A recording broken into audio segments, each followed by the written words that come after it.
Tom Capano was found dead in his prison cell recently, ending one of the most brutal murder sagas in the recent history of the Philadelphia area. Capano was a prominent attorney from Wilmington, Delaware, who in 1997 was arrested and charged with the murder of his mistress, Anne Marie Fahey. His arrest ended a 17-month investigation after Fahey had disappeared.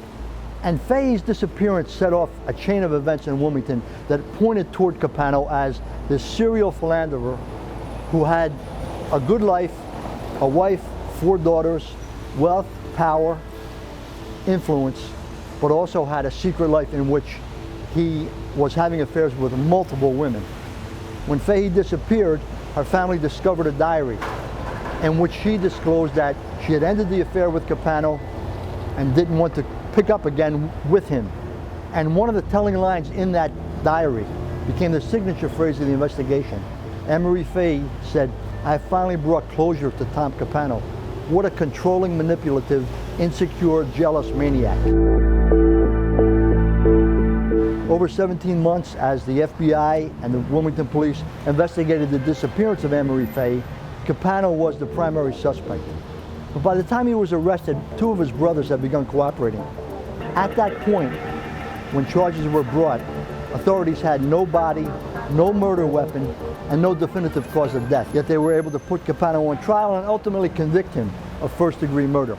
Tom Capano's youngest brother, Gerald Capano, who helped dispose of the body, became one of the informants and one of the key witnesses in that case. The case was one of the most sensational trials in Wilmington history. People lined up outside the courtroom to get in.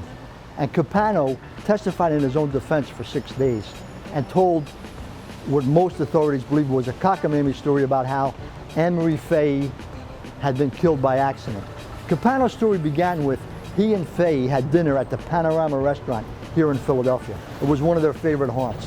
And he said they went back to his house in Wilmington, were sitting on a couch watching TV, when another mistress showed up, a woman named Debbie McIntyre.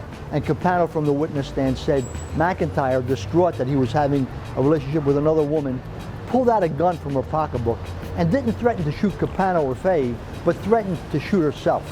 Capano, testifying in court, said he jumped up out of the couch, grabbed the gun to stop McIntyre from killing her, and the gun accidentally went off, and poor Anne Marie Fahey was shot and killed. Instead of calling the police, he said he decided to dispose of the body.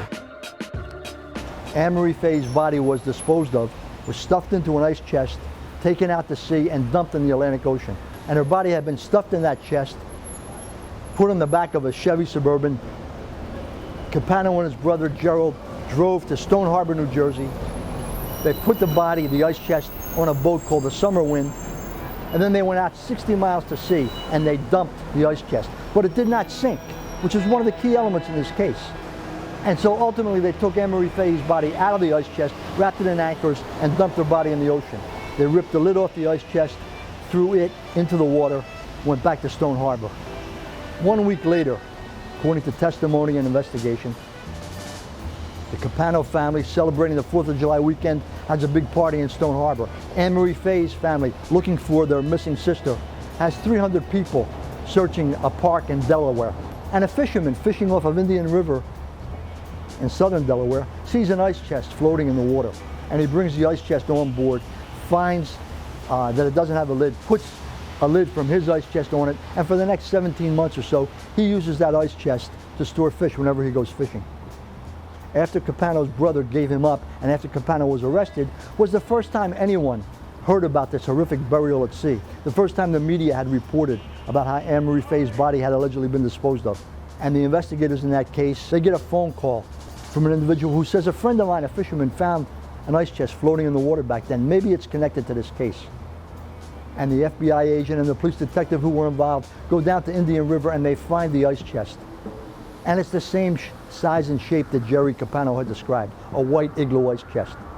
And on the bottom of the ice chest was a barcode. And they ran a check of that barcode and they found that Tom Capano had used his credit card to buy that ice chest 2 months before he killed Anne Marie Fahey. It was the one hard piece of evidence linking Capano to the disappearance and murder of Anne Marie Fahey. And at the end of this lengthy trial, prosecutors introduced that ice chest as evidence, put it on a table, put it in front of the jury, and they said this was Anne Marie Fahey's coffin. one of the more dramatic of many dramatic events in this investigation and in this trial. Was sentenced to death. That death sentence was ultimately overturned on a technicality, constitutional issues. And so he was serving life in the Delaware State Prison in Smyrna. And he died in a cell of natural causes. Most people believe a heart attack. Spent 14 and a half years in jail. Tom Capano's death in prison ended one of the most troubling, disturbing, heart-wrenching murder cases I've ever been involved in. It was a terrifying story about America at the end of the 20th century, about men with power and status and wealth who think they can literally get away with murder.